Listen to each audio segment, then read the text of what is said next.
तो सीधे अब आपको सीधे लिए चलते हैं बारामती और वहां पर विद्या प्रतिष्ठान की तस्वीरें आपको दिखाते हैं।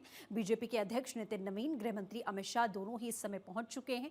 अजीत पवार के अंतिम दर्शन के साथ साथ उनके अंतिम संस्कार में शामिल होंगे। तो जैसा कि हम आपको जानकारी दे रहे थे कि बेहद भावुक कर देने वाला ये पल है। फिलहाल जो तस्वीरें आ रही हैं वो सीधे विद्या प्रतिष्ठान से सामने आ रही हैं और वहां पर इस समय जितने भी नेता हैं, पक्षों विपक्षों, कोई मतभेद, कोई द्वेष इस समय उसका जिक्र नहीं है, बल्कि हर कोई सिर्फ और सिर्फ अजीत दादा को विदाई देने के लिए पहुंच रहा है। आपको एक तरफ विद्या प्रतिष्ठान की तस्वीरें दिखा रहे हैं और दूसरी ओर बारामती पहुंचे हुए हैं बीजेपी के अध्यक्ष नितिन नवीन और गृह मंत्री अमित शाह। कुछ ही देर में उनकी तस्वीरें भी सामने आ जाएंगी और वो दोनों भी पहुंचेंगे विद्या प्रतिष्ठान। वहां नितिन गडकरी पहले से मौजूद हैं, शरद पवार पहले से मौजूद हैं, सुप्रिया सूले यहां पर हैं और इसी के साथ रामदास अठावले की भी तस्वीरें सामने आई थी। तो जितने भी साथी दल हैं वो सभी पहुंचे हुए हैं। जानकारी है कि उद्धव ठाकरे भी यहां पहुंचेंगे। फिलहाल ये 5 तस्वीरें आपके सामने हैं। राजकीय सम्मान दिया गया, गार्ड ऑफ ऑनर उनके घर पर दिया गया, उसकी तस्वीरें आपके सामने हैं। गमगीन है पूरा बारामती इस समय।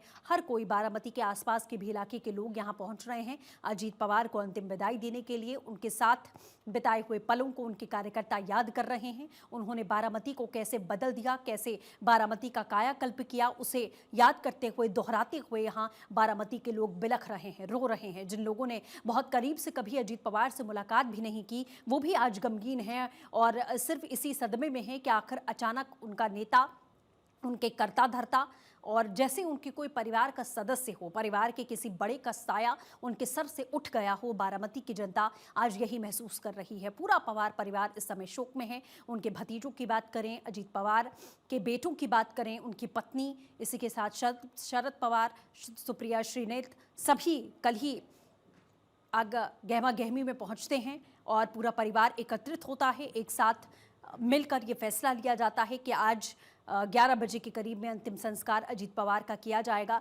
लेकिन भावनाओं का सैलाब इस समय उमड़ता हुआ बारामती में हम देख पा रहे हैं। हर दिग्गज नेता इस समय पहुंचा है। महाराष्ट्र की राजनीति के एक बड़े पुरोधा रहे, देखिए अमित शाह और नितिन नवीन की तस्वीर आपके सामने है।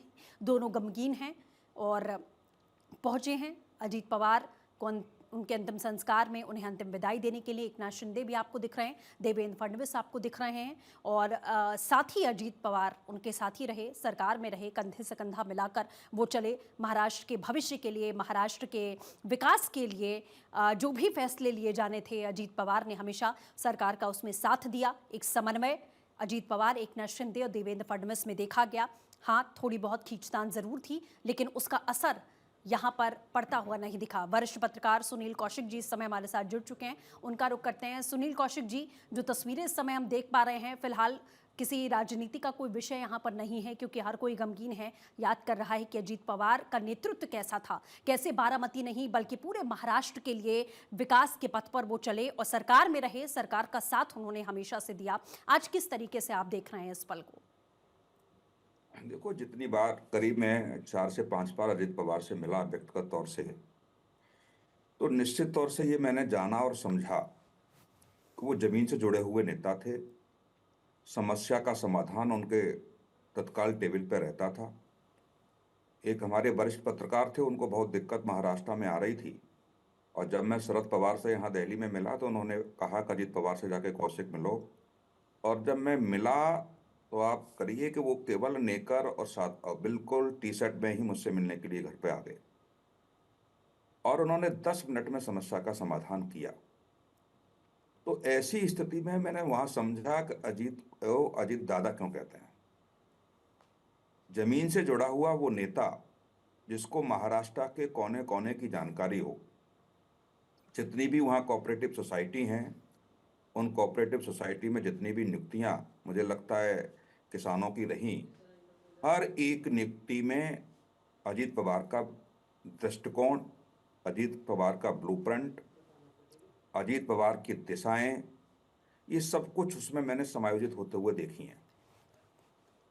और जितना भी राजनीति का की स्थिति को मैं बताऊं तो शरद पवार की दाएं हाथ नहीं, मैं दाएं बाएं दोनों ही हाथ उनके थे। लोग दायां हाथ बोलते हैं क्योंकि जितना भी ब्लूप्रिंट जमीनी स्तर पर बनाया जाता था शरद पवार के लिए, वो अजीत पवार द्वारा ही बनाया जाता था।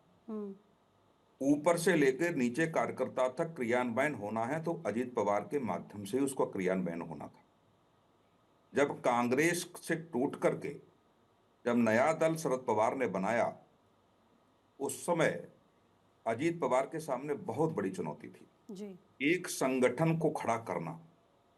उस समय के आप दौरे देखेंगे कि निश्चित तौर से पाएंगे कि महाराष्ट्र के एक एक कोने में जाकर के कांग्रेस के अन्य राजनीतिक दलों के कार्यकर्ताओं को अपने साथ लाकर यदि संगठन में खड़ा किया तो वो था नाम अजीत पवार।